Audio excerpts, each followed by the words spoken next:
विश्वानि देव सवितर्दुरितानि परासुव यद्भद्रं तन्नासुव। ओम शांति शांति शांति।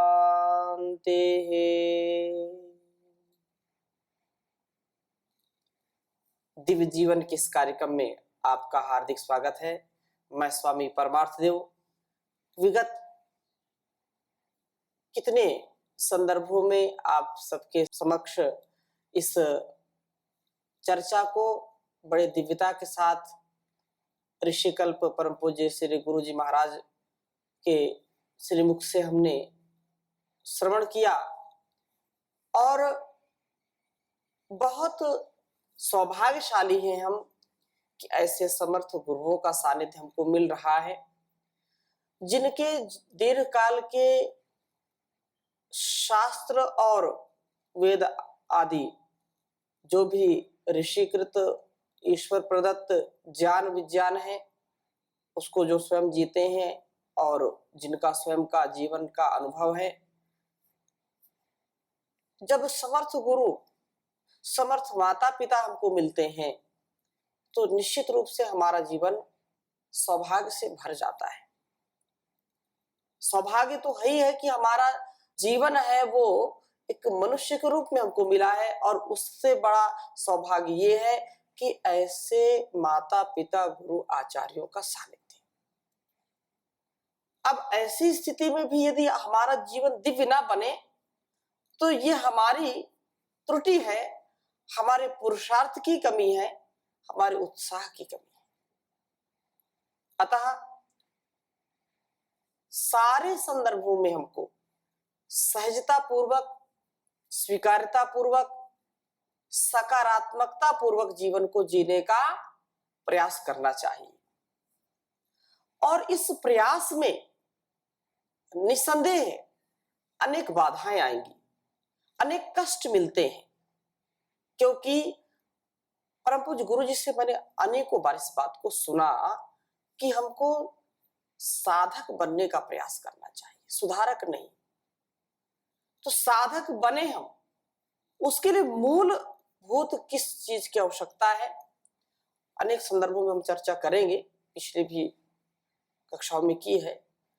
आज हम चर्चा करेंगे सहन शक्ति, क्योंकि बिना सहन शक्ति के हमारी साधना चल नहीं सकती है।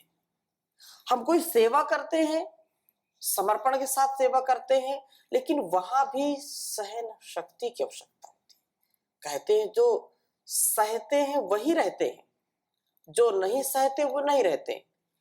अपने जीवन में क्या क्या हमको सहन करना पड़ता है, और हम पीछे यदि मुड़ करके देखें, हमारे ऋषि मुनि और महापुरुषों के जीवन को देखें जिन्होंने इस राष्ट्र के लिए, इस समष्टि के लिए कुछ किया है, तो उनके जीवन चरित्र को पढ़ करके देखें कितना उन्होंने सहा है।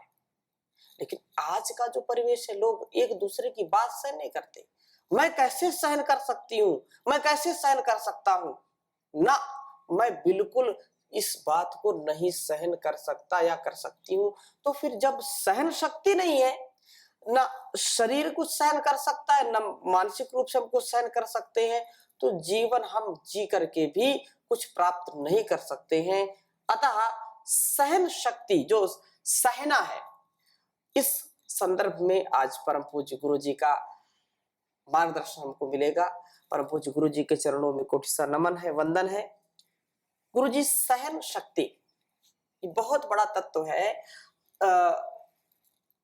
चाहे विद्यार्थी काल हो या वृद्धा काल में, वानप्रस्थ काल में हो, कोई भी सेवा हो, साधना हो, यदि हम जीवन को अच्छा जीना चाहते हैं तो उसके लिए सहन शक्ति नामक जो तत्व है, सहन करना, ये इसके संदर्भ में आप श्री विस्तार से हम सबको जो है अपने भावों से अभिषिक्त करें, अपने अनुभवों से अभिषिक्त करें कि वास्तव में अपने दिव्य जीवन के लिए, भव्य जीवन के लिए, दिव्य समष्टि के लिए सहन शक्ति कितनी आवश्यक है।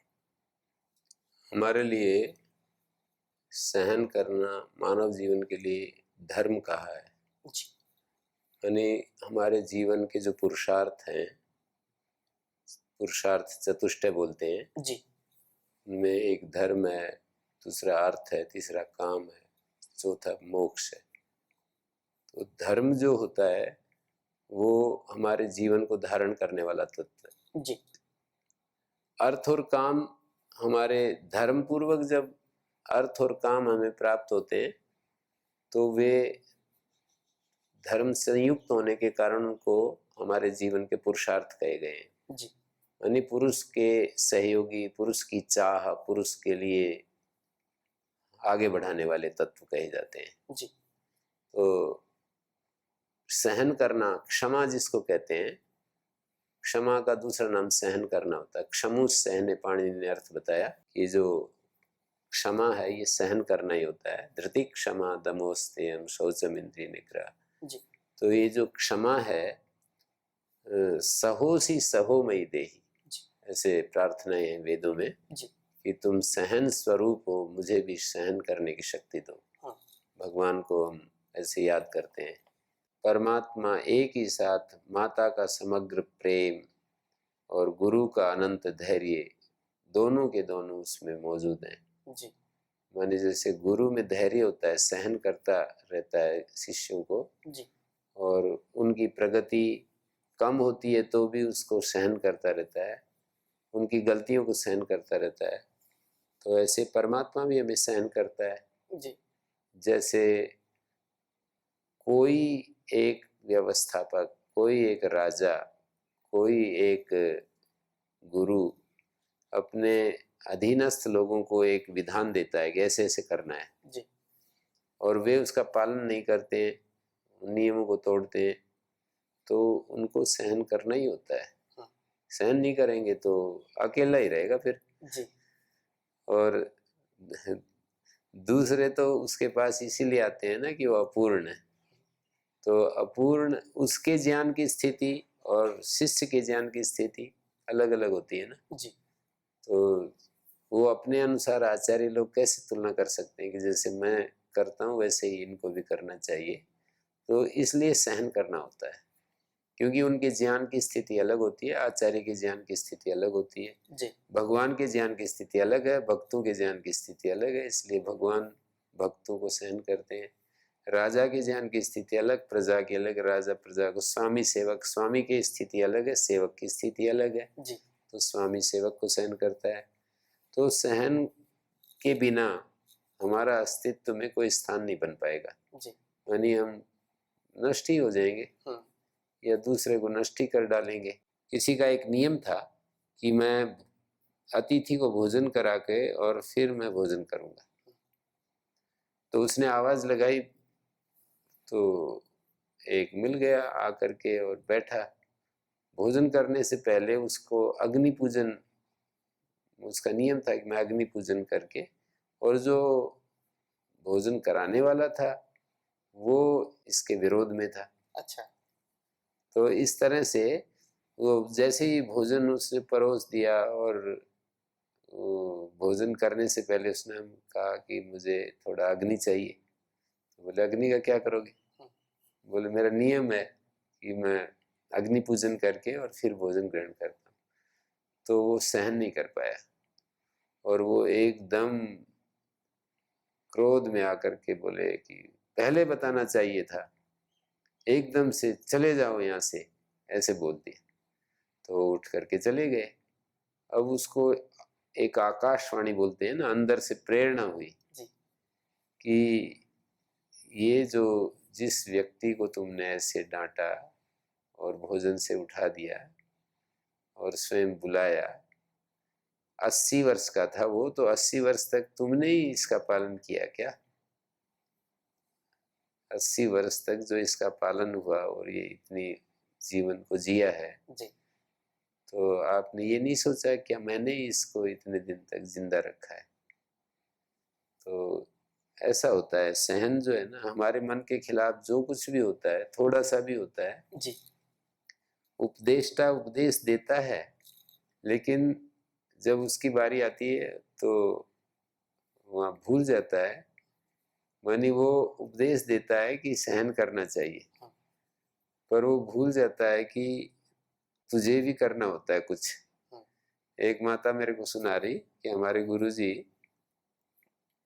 बोले क्या है, सहन करना चाहिए, चाहे आकाश भी टूट कर पड़ जाए, सूरज गिर जाए, सब कुछ अपनी धीरता में रहें, आराम से रहें। ऐसे ये सच्ची घटना है जी। तो एक दिन उनको कहीं जाना था और ड्राइवर आ नहीं रहा, तो 5 मिनट देर हो गई, तो बहुत आग बबूला हो गए, सहन नहीं कर पाए। बहुत ज्यादा क्रोध में आकर के, और बहुत ही एकदम से उनकी स्थिति बिगड़ गई। तो माता जी ने धीरे से कहा, गुरुजी आप तो बताते थे कि कुछ भी हो जाए, क्यों इसके लिए परेशान होते हैं। तो ऐसे होता है, हमारे मन के खिलाफ जब कुछ होता है तो हमारी स्थिति बिगड़ जाती है जी। और वहां पर हमसे सहन नहीं होता है। ये सब बातें करने में तो बहुत अच्छी लगती हैं, यहाँ अलग से बैठ करके जब हम करते हैं, लेकिन हमारे सामने जब स्थिति दूसरी आती है जी। तो हमारा मन इस समय जिस स्थिति में, उस समय नहीं रह पाता, उसमें नहीं रह पाता। और यदि ऐसी स्थिति में किसी का रहता है तो वही तो है साधक। जी जी। कि जैसे यहाँ पर है एकांत में, जो कोई भी परिस्थिति प्रतिकूल नहीं है जी। और उस समय उसके मन की स्थिति है, विकार हेतु सति न विक्रियन्ते एसाम चेतांसि तैव धीरा, उन्हीं को धीर कहते हैं जी। विकार का हेतु उपस्थित होने पर भी जिनमें विकार पैदा नहीं होता। जी। विकार का हेतु कोई सामने नहीं, आलम्बन सामने नहीं है, फिर तो ठीक ही है, सभी हो जाते हैं वैसे। विकार का हेतु उपस्थित होने पर तो प्रतिकूलता आने पर सहन करने की बात होती है। एक बार हमारे गुरुजी को किसी ने पूछा कि वो कि जी ये कितना सहन करें इनको। जी। ये भी बिल्कुल उनके द्वारा दिया गया साक्षात उपदेश बता रहा हूँ। मैंने कहा कितना सहन करें, ये पता नहीं क्या क्या करता है। तो फिर बोले धीरे से कि सहन करने में कितना शब्द को हटाना पड़ता है। जी। सहन करना होता है, सहन में जो कितना शब्द है ना, इसको हटाना पड़ता है। तो जब हम कितना को सामने रखते हैं तो फिर सहन जो है ना हमारे से हो नहीं पाता है। जी। कितना को यदि हमने हटा दिया, सहन करना है जी। तो बस सहन करते चले जाते हैं। जी। और यदि कितना का एक वो रखते हैं, हम अपनी दृष्टि के सामने एक टारगेट रखते हैं, तो कभी न कभी बिगड़ ही जाता है मामला। जी। तो ये सारे उदाहरण एक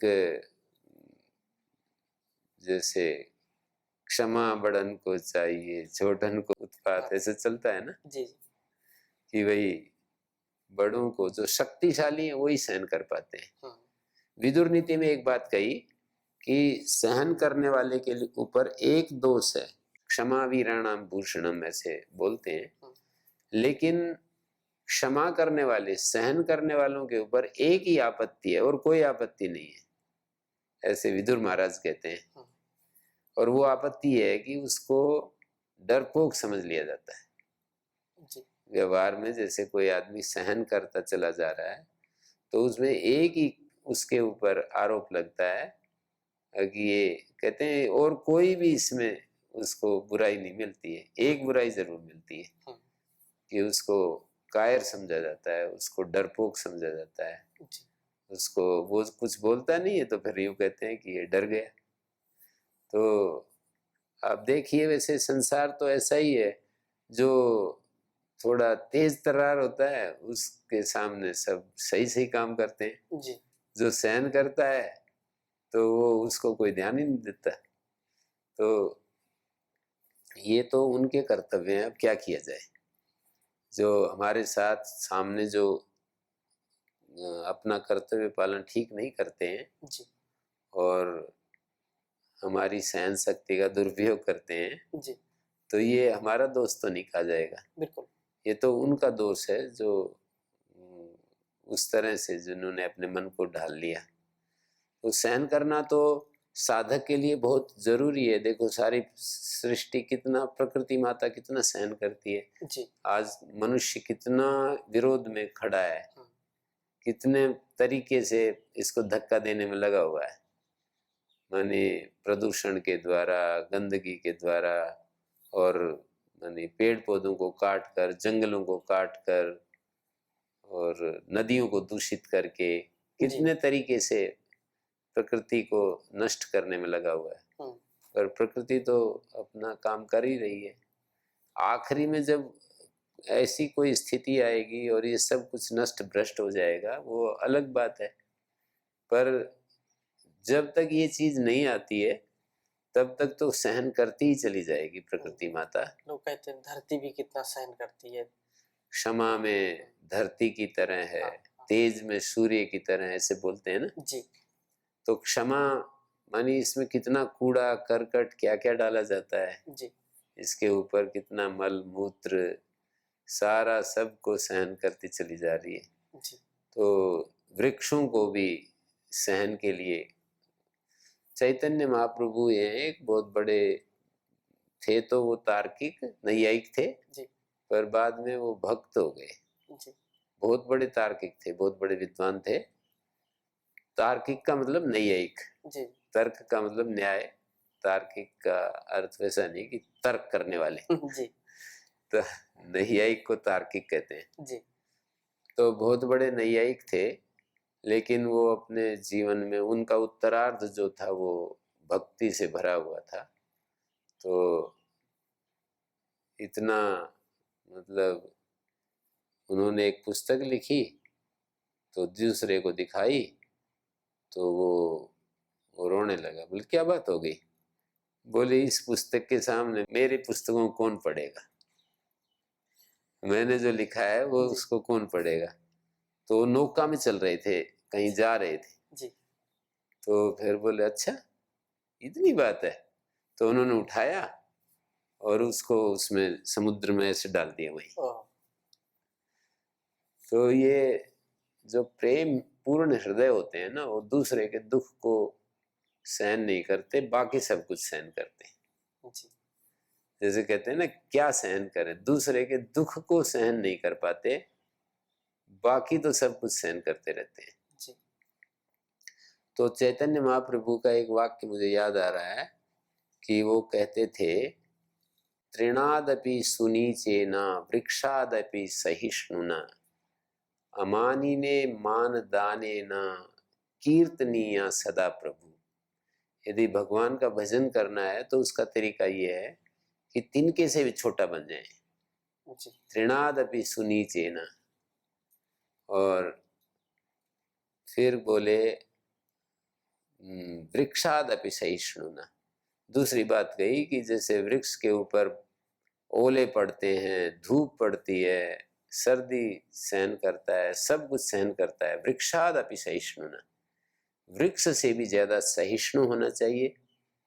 और तीसरी बात उन्होंने कही जो हमें मान नहीं दे रहा, सम्मान नहीं दे रहा, उसको भी हृदय से मान दे। इतने कठिन कठिन बात उन्होंने कह दी। तो इन उपायों से भगवान का पूजन होता है। कीर्तनीय सदा प्रभु। तो सहन करना ये भगवान का पूजन बता दिया चैतन्य महाप्रभु ने जी। कि जो हम सहन करते हैं ये भगवान का पूजन करते हैं। हम किसी कोई हमें हमारा अपमान कर रहा है और हम उसको सम्मान देते हैं तो ये भगवान का पूजन हो रहा है। सुनने में तो अच्छी लगती हैं, पर जब हम उस स्थिति से गुजरते हैं जी, तो कठिन तो होती है। कठिन नहीं होती तो फिर सभी कर लेते और सभी महापुरुष हो जाते जी। पर जिनकी अभिप्सा है ऐसी कि मेरे जीवन में वो दिव्यताएं प्रकट हों, मेरा जीवन दिव्य हो, जिनके जीवन में ऐसी अभिप्सा है, जो अपने जीवन को ऐसा देखना चाहता है, तो उसको करना ही होगा। जैसे जो राजनीति में आगे निकलना चाहता है तो राजनीति के जो सूत्र हैं, जिस तरीके से वो आगे निकला जा सकता है, उन सारे तरीकों को अपनाना ही पड़ता है, नहीं तो फिर मतलब उसको छोड़ना पड़ेगा जी। जैसे श्री अरविंद का पूर्व जीवन तो राजनीतिक था, लेकिन उन्होंने देखा कि आगे फिर उनका जीवन में टर्न आया और वो भगवान योग के लिए उन्होंने अपना जीवन समर्पित कर दिया। और योग का अर्थ उन्होंने किया भगवान के लिए कर्म करना जी। मानी योग का अर्थ उन्होंने जो व्याख्या की है, योग मानी भगवान के लिए कर्म करना, अपने जीवन का इस प्रक्रिया से रूपांतरण करना जी। भगवान के लिए कर्म करना और अपने जीवन का रूपांतरण इस प्रक्रिया से जीवन का जो रूपांतरण सिद्ध करना है, ये उनके जीवन योग था। तो बात जो मैं कहना चाहता हूँ कि उन्होंने अपने जीवन का ये एक लक्ष्य बना लिया कि मुझे तो भाई ऐसा जीवन जीना है, और उसमें बहुत सारे प्रलोभन आएंगे, बहुत सारी ये सब चीज़ें आएंगी जो हम लक्ष्य बनाते हैं जी। तो उसमें ये सब आएंगे ना, तो उसको तिल तिल करके उसको फेस करना होता है। हाँ। एक एक क्षण उसके मानी प्रतिरोध का सामना करना पड़ता है, तब जाकर के हम उस जीवन में आगे बढ़ पाते हैं। केवल मान लीजिए हमने संकल्प कर लिया एक बार भावना में आकर के और हमने वो बना भी लिया मेरा जीवन का ये लक्ष्य है जी। तो इतने मात्र से तो कितने डिस्ट्रैक्शंस आते हैं, कितने डाइग्रेशन आते हैं, कितनी ज़्यादा उसके सामने परिस्थितियां, विपरीत परिस्थितियां आती हैं। तो आदमी जो बहुत अंतर्मुख होते हैं वे ही इन सब चीज़ों में सक्सेस हो पाते हैं। बहिर्मुख जो हमारा जीवन का जो स्वरूप होता है, हमारा जो व्यक्तित्व बहिर्मुख होता है, शक्ति तो अंदर होती है ना जी। इन सब जो चीजें, इंद्रिय निग्रह है, सहन शक्ति है, भगवान के प्रति किसी भी परिस्थिति में विश्वासी बने रहना है और हर परिस्थिति में अपने मन को शांत रखना है, ये हमारा जो बाह्य मन का जो स्वरूप है उसमें इतनी ताकत नहीं होती है कि इन सब परिस्थितियों में वो अडिग खड़ा रह सके, उसको सारा सहन करता रहे। हाँ, उसमें होती नहीं है जी। वो तो भीतर है शक्ति। तो आत्मा ऐसा है जो अडिग रह सकता है, आत्मा जो है ऐसा है जिसमें अचल विचलन रहित रह सकता है। तो आत्मा की तरफ जो गतिशील रहते हैं, आत्मा में जो स्थिर रहते हैं, आत्मा में जो आत्मा को ढूंढ रहे हैं या फिर आत्मा को ढूंढ लिया है, जी। आत्मा को खोज रहे हैं या आत्मा को खोज लिया है, वे लोग ही, उन लोगों के लिए ही ये पूर्णता का जीवन, दिव्य जीवन, जी। उन्हीं के लिए ये सब चीजें मिलती हैं। तो बाकी तो सब ये फुटबॉल के गेंद की तरह होते हैं, इधर से किसी ने मारा तो उधर चला गया, उधर से मारा तो इधर आ गया। और हमारा जो स्विच होता है, हमारे टेम्परामेंट का जो स्विच होता है वो दूसरों के हाथ में होता है। मेरे एक मित्र मुझे बता रहे कि हम एक व्यक्ति को बड़ा आनंद लेते थे उसको, और इस बात को चलो कुछ सुन लेते हैं, मतलब उसको छेड़ेंगे और वो कुछ कुछ सुनाएगा, कुछ न कुछ कहेगा, और वो मतलब आनंद लेते थे इस तरह से। तो वो जा कर के कुछ कुछ बोलते उनको जी। तो एकदम से स्टार्ट हो जाते और फिर अंदर ही अंदर हंसते रहते थे सभी। हाँ। तो वो ऐसे बोलते थे कि जब चाहते तब हम उसको स्टार्ट कर देते, जब चाहते उसको चुप कर देते। तो हमारा जो स्विच होता है वो दूसरों के हाथ में होता है। जी। जैसे रिमोट हमने पकड़ लिया और जैसा जैसा जैसा हम दबाते गए वैसा वैसा वो चैनल आता गया। हाँ जी। तो ऐसे ही हमारा टेम्परामेंट का जो स्विच है, जी। महापुरुष तो ऐसे ही कहते हैं कि हमको जो है ना, we should not give the switch off our temperament in the hands of others. जी। हमें दूसरों के हाथों में अपने टेम्परामेंट का स्विच नहीं देना चाहिए, अपने हाथ में रखना चाहिए अपना स्विच को। जी। और इस तरह से यदि करें तो कहीं आवश्यक क्रोध करना हुआ, कहीं आवश्यक किसी को दंड देना हुआ, जी। उसमें भी कोई बाधा नहीं है। लेकिन हम अपने हाथ में नहीं रखते और हम बिगड़ते रहते हैं और आपे से बाहर हो जाते हैं। तो ये सब सारी समस्याओं का एक ही समाधान है कि अपने भीतर हम जीना सीखें, भीतर जाना सीखें। हमने तो पूरा जीवन का सार ये निकाल लिया है अच्छे से कि यदि हम चाहते हैं ऐसा ऐसा जीवन जो बातें कर रहे हैं और उसके ऊपर खरा उतरना चाहते हैं, हम अपने जीवन में इन चीज़ों को देखना चाहते हैं जी। तो केवल दिमाग से या बाहर समाधान नहीं है, समाधान भीतर आत्मा में स्थिर होने में समाधान है। आत्मा को खोजना चाहिए, उसके लिए प्रयास करना चाहिए, तभी ये सब चीजें सफल हो पाएंगी। परम पूज्य श्री गुरु जी महाराज ने जो बातें बताई हैं, निसंदेह है हम इनको व्यवहार में उतारेंगे तो हमारा जो अस्तित्व है दिव्यता से भर जाएगा, इसमें कोई संदेह नहीं करना चाहिए। और जो सहन शक्ति की बात जैसे परम पूज्य गुरु जी ने कई प्रकार से बताई है, तो उसके लिए भी हम आत्मानुकूल आचरण करें, आत्मस्थ हो। जब आत्म विमुख हो जाते हैं, आत्मा के प्रतिकूल जब आचरण करते हैं तो दुख आते ही हैं। अतः एक साधक को आत्माभिमुख होकर के, आत्मानुकूल आचरण करके, आत्मत सर्वभूतेषु की जो बातें कही जाती हैं वैसा आचरण करके सुखमय, शांतिमय, आनंदमय, दिव्यता से परिपूर्ण जीवन को हम जी सकते हैं, ऐसा हम सबका संकल्प होना चाहिए। हम सच्चे साधक बने और ऐसी जो बाधाएं आती हैं उनको सहन करने का सामर्थ्य अर्जित करें। तो आज की इस चर्चा को, इस संवाद को यहीं पर विराम देते हैं। शेष चर्चा अगली कक्षा में करेंगे। ओम शांति शांति शांति। ओम श्री गुरुभ्यो नमः।